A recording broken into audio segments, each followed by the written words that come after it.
This is Weekly Woman by Jubilance for PMS. Thank you so much, Samantha. It's so exciting to have you on the podcast. Thank you so much. I'm so excited to be here. Yeah. I was just wondering too, like, where are you calling in from? So I have been in Pennsylvania since 2014. Originally, I'm from Georgia. So if you hear a little twang, that's where it comes from. But I've been in Pennsylvania for a while now. Oh, amazing. Yeah, I love your accent. I was just thinking, like, oh, it's so lovely. Oh, thank you. I just have like the California, like surfer bro kind of accent, Okay. which you can kind of hear. But where in Pennsylvania are you? So Central, about an hour from State College. Oh, So cool. Oh, yeah, convenient. Yeah, that's a yeah. great location. Can go anywhere from Pennsylvania. hmm Hmm. Yeah, so can go to Pittsburgh or to Philly. Philly's not too far. Pittsburgh's closer, but Oh, yeah. okay. Oh, cool. And can you talk a little bit about what you've been up to in the pandemic? So luckily you're in suburbia and a little more Yeah. isolated. Yeah, honestly, everything worked out so well for me. So I had started my blog, Evidence-Based Mommy, which I'm sure we'll talk about some, Mhm. back in 2018. And I ended up leaving. So, and we'll talk about this too, but I ended up leaving teaching chemistry full time at a local college. It turned out that my last semester was fall of 2019. So Oh my I got gosh. I was so grateful. So I got done with that. My fourth child was born on January 3rd. So I was, on maternity leave. So technically, like that was my last semester, but I was on maternity Mm. leave, so I wasn't there.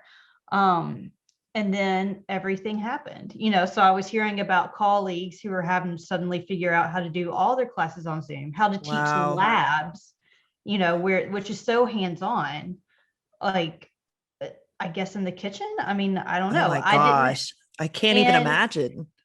right. And, my husband, of course, he wasn't going to work anymore because the shutdown was just everything. So it was kind of like we were given like a month of parental leave for him. Like it was just beautiful. And then the next year, when things were still, pretty intense with all that, I just homeschooled my two daughters. So second Mm. grade and kindergarten were homeschooled. They're back to school now. Oh, good. But yeah, but it worked out so well for me. And then, I've been able to build my business during this time.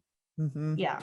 Yeah, that's amazing. That's so great that you were able to like be with your four children, which is so Yes. lovely, and your husband got to be around a lot more. Yes. So that I think that's something that my parents really loved. I mean, I'm in my 30s, but everyone came home for a little bit. I have two other Right. sisters, and my parents were like, "When are we going to get this time ever again?" Right. Yeah, it was lovely. So that was a special part. But other than that, I'm in New York right now, so it was a Okay. little crazy. But Oh yeah, I couldn't imagine. yeah, So, but I can't imagine like chemistry in the kitchen or the well, I mean, lab vinegar, part. baking soda, like, you can make that kind of thing work. Yeah. So, but I can't again, I didn't have to. yeah, thank goodness. Yeah, that's Yes. amazing. And you mentioned evidence-based mommy. Can you talk a little bit about what that is? Yeah, so I was talking to a friend, like I said, I started back in 2018. Actually my yoga teacher, I was talking to her, I was like, I would love to be able to build a website, like to help moms to take this, all this kind of science stuff that I've learned, because I'm an environmental chemist, but specifically what kinds of chemicals are toxic to humans, how are we exposed to them, especially how does it affect maternal health, how does it affect, the health of the child, both before they're born and, postnatal. So I would love to get this information out like in a digestible way, Mhm. to the people who actually need it. And so I was like, I think I'm going to start this. And she's like, you should. So here we are. Yeah. Wow, that's amazing. I think that is really helpful, especially like I was looking at your website and it's about like weeding out all of the information that we're given. There's so much on Right. the internet of like this will be bad, and so much conflicting information. But to have Yes. like you as a chemist like telling us what is in this toy, what is in this like this play couch, um what should we be using, what shouldn't we, I think is so useful and helpful. Thank you. Yeah, because I mean, that's exactly it. That you've got one side, and there's a lot of lobbies and industry, all that's just like, oh, it's all fine. And they're not going Mhm. to tell you anything.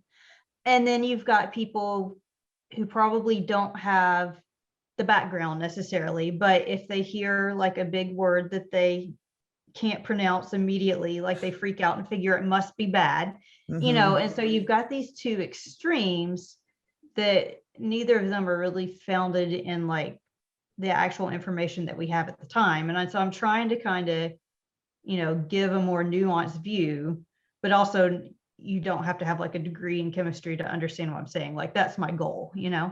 Yeah, it all was very digestible, like easy to You. read as someone in like marketing and the Oh, arts. thanks. That's the Um, goal. That's exactly what I want. yeah. Oh, that's amazing. And so you started this in 2018 after it'd been like percolating in your brain.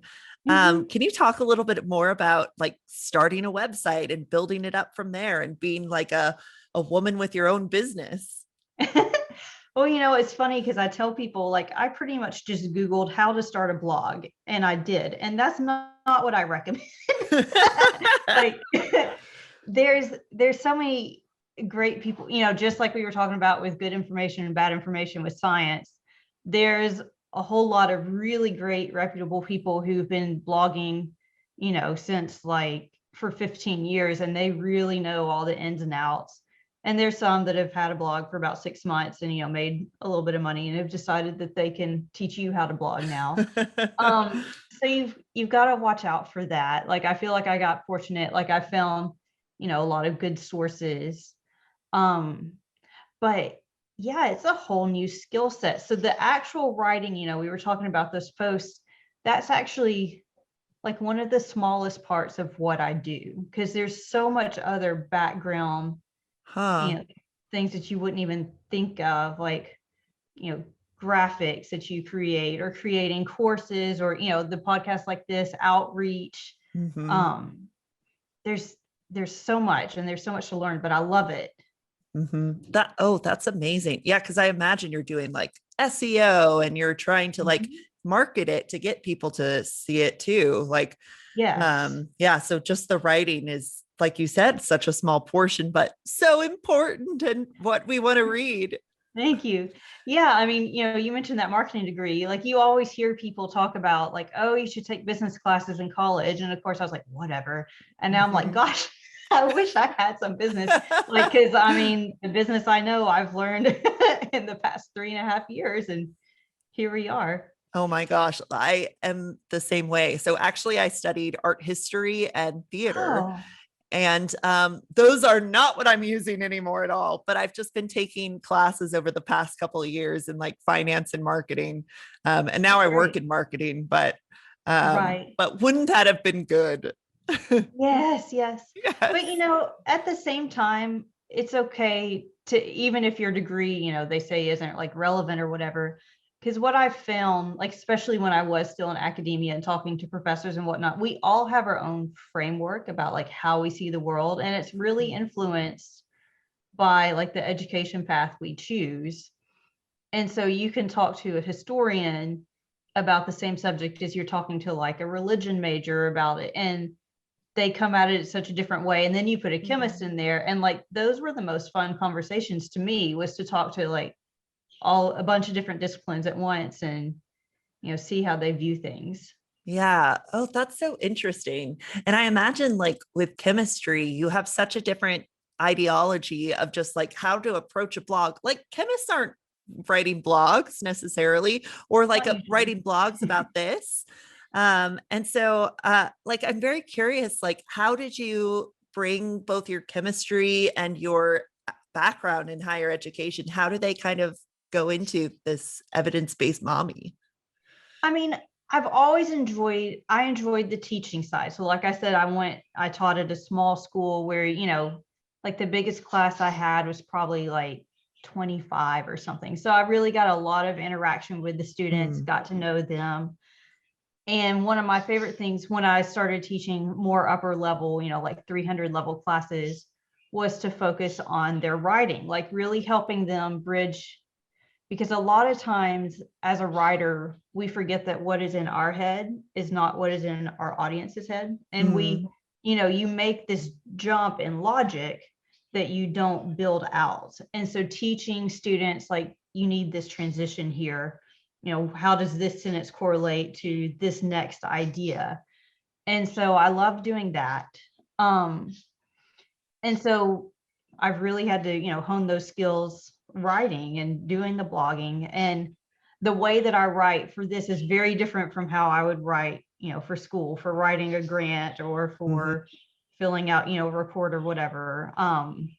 Even like you said with the SEO, like chopping things up into smaller paragraphs so that you don't have a huge wall of text on your phone Mhm. that you get bored with. It's interesting. Again, always learning. Yeah. And you're certainly like creating this sort of writing that's more accessible to the everyday reader. It's not a paper that you're putting in a journal Right. now, but the language is all there even, and you're breaking down those hard terms that we might just like turn away from like in terror, I try. but so we're able to like understand what's happening. And I still try to, like, us, especially if I'm doing something that's, quote unquote, more sciencey, like I still try to go back to the literature and actually look up, so I've got an article about, is it safe to use Zoloft while you're breastfeeding? And so like I went back and I mean, that's what I did was analytical chemistry, how much of this chemical gets into this thing, how much of this Zoloft Wow. gets into breast milk, once it goes through like the mother's whole system and all that. So like I was able to look up and, these people were using HPLC, which is a method to measure something in breast milk, like the same kind of thing that I was using when I was in grad school. Hmm. So like I can actually read that and digest it, like you said, and then put it out there like, yes, this really is safe because there's such low levels. But I still link to that in case someone, feels wild and crazy and wants to read the journal Yeah. article, they can. So Oh, that's so interesting and so helpful to have someone that can like give the general public the evidence and like the want that they need.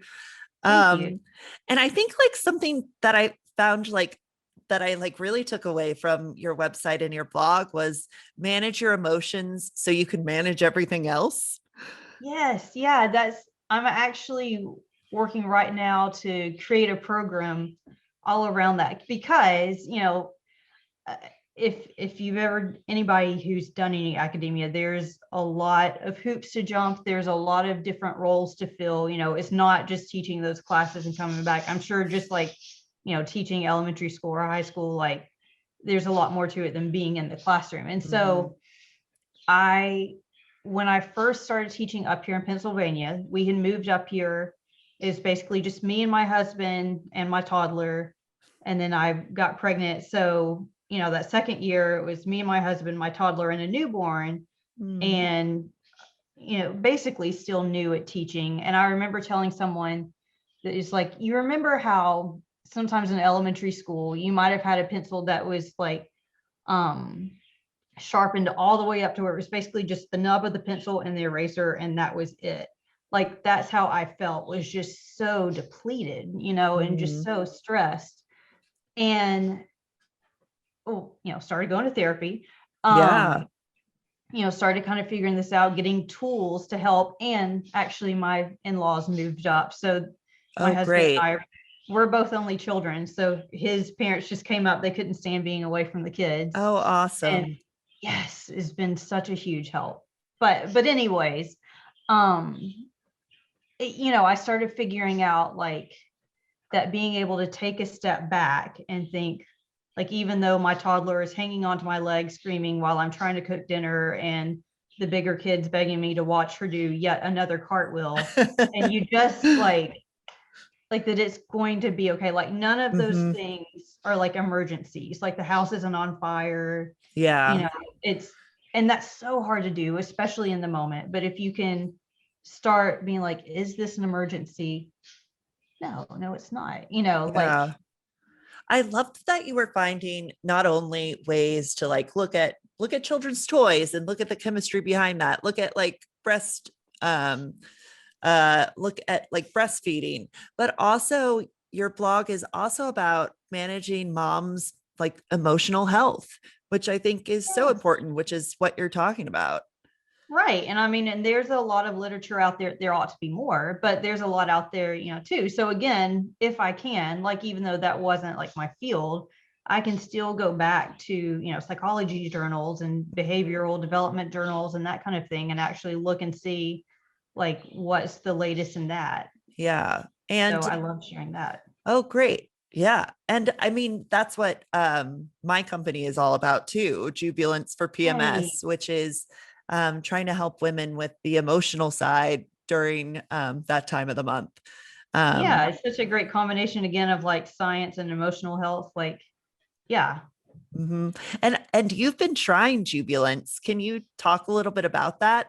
Do you feel like you have enough of a study behind Yeah, you? so I've got almost 2 months in. I will say the first month, so before I've gotten to a point in my life where it feels like half of my month is like consumed by PMS. Like it felt like Mhm. from ovulation to, like a day or two after I started, I was just it's a lot. Like that's too much. That's way um too much PMS. it is way too much PMS, especially when you do have 4 children and a business and the whole thing. Hmm. Um, so yeah, the first month I only had one day where I felt super duper high strung, and it happened to be the day that my cycle started. Okay. But also, my husband and I were going out of town, so we were packing and trying to get the kids together, and like there was a lot going on. So I'm like, that's legit to be stressed about. Yeah, that makes sense. you know so, and I feel like it's been shorter this month too, so it's only been like a couple days instead of the whole thing. So I'm looking forward to getting Oh, another couple good. months under my belt. But yeah, Oh my gosh, fingers crossed that I know. Thank you you. feel so much better with Jubilance.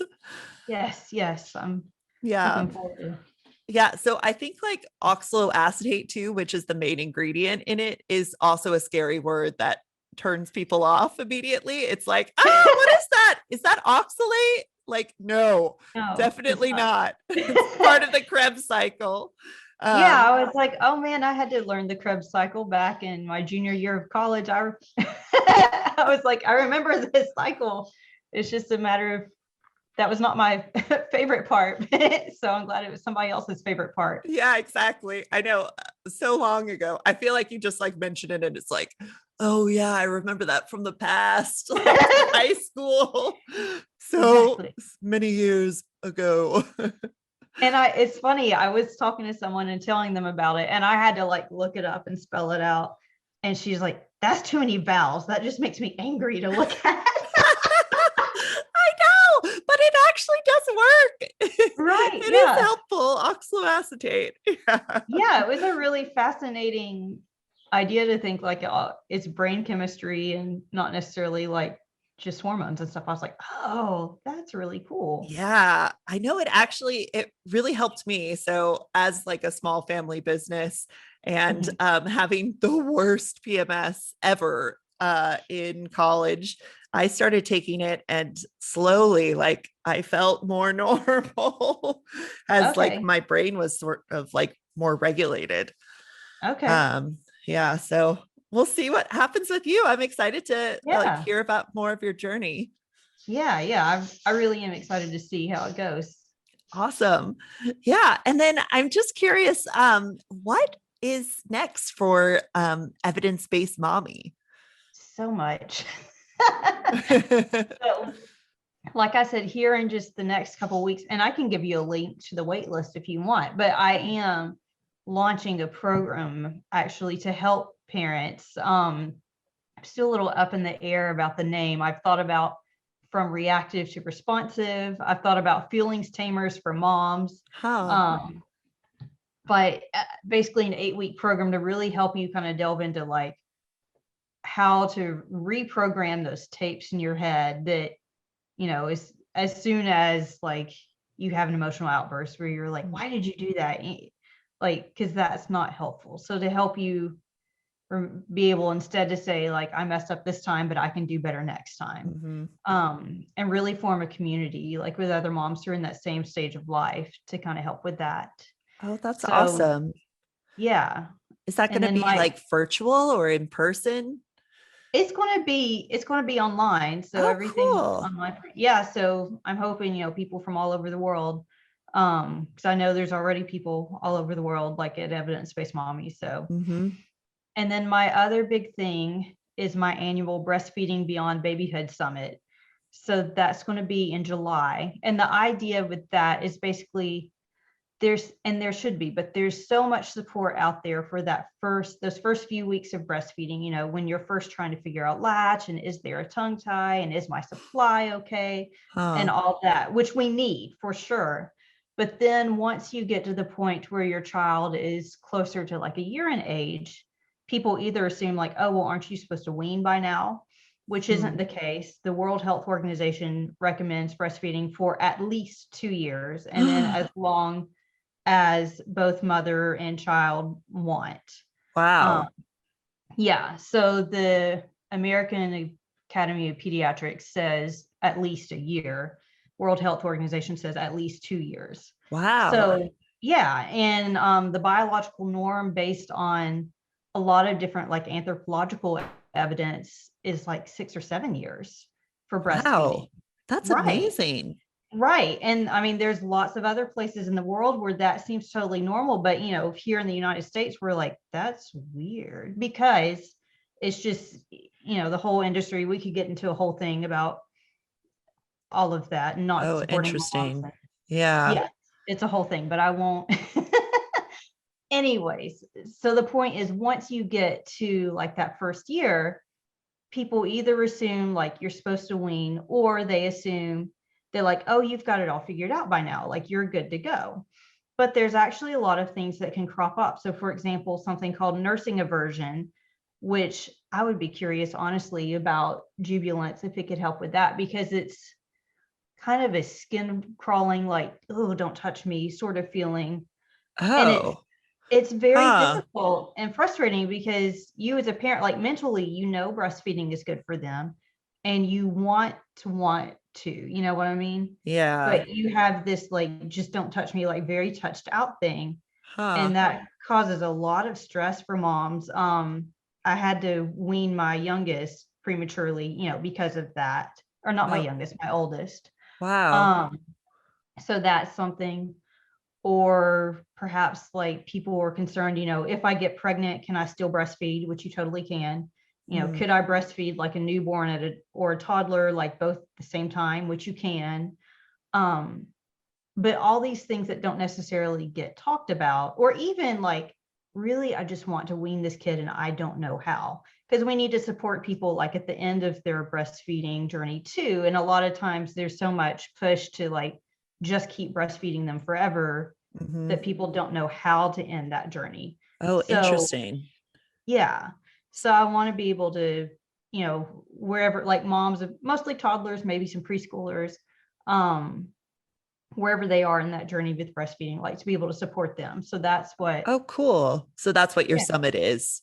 Um, yeah, really allowing that space for that. Okay. yes. Interesting. Like I don't know anything about that. I do not have children yet, Mhm. but it'll be really interesting to like learn about that when I do. And certainly a lot of Yeah, my friends are having them now. So yeah, that's so interesting. I had no idea that it wasn't supposed to be, or it's supposed to be over a year.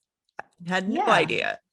exactly. Yeah, there's still tons of benefits, like both immune system support. So your body produces, like if your child's sick, they pass, some of the germs to you through Hmm. nursing, and then your Wow. body produces antibodies that get passed back to the baby. Um, Fascinating. yeah, and then it's so helpful, like if your child is sick and maybe a sore throat and refuses to eat, and all they'll do is nurse, like that they're getting nutrition and hydration and Hmm. all that. Wow. And even they've done studies where little boys who nurse longer, like later have better social and emotional development, like when they're older. So Huh. Oh, yeah, that's so interesting. Yeah, I just know nothing about this, but fascinating. yeah, I could go forever, but I won't. Yeah. Wow. Yeah. And then something that I always ask on this podcast is what is your definition of womanhood? Oh gosh. I wish I had time to think about that before. Mm, wow. What is womanhood? You I'm know, I think thinking. it's something that changes like second to second of a person's day. Like Right. my definition is constantly shifting, but like at the present moment, what is it? I mean, I think that we need to have solidarity with each other and be able to, help each other, lift each other up with all the different things that we're facing Hmm. now, in the world. I think being able, like you said, to hold space for each other, kind of no matter where we are on our journey, being able to help each other. Mhm. I think that's lovely. I mean, that's what you're doing with evidence-based mommy. You're creating this safe space for women to talk and have dialogue, and to like learn more in like a real way and know that this evidence is real, which is so cool. I appreciate that. Yeah. And how can people find out more about evidence-based mommy and like where should they go to see what you're up to? So, of course, you can just go straight to the website, evidencebased.mommy.com. You could also find me on Instagram. So that's evidence_based mommy. And those are probably the best two places to find me. Oh my God, amazing, Samantha. Thank you so Thank much for you. being on today. Thank you so much.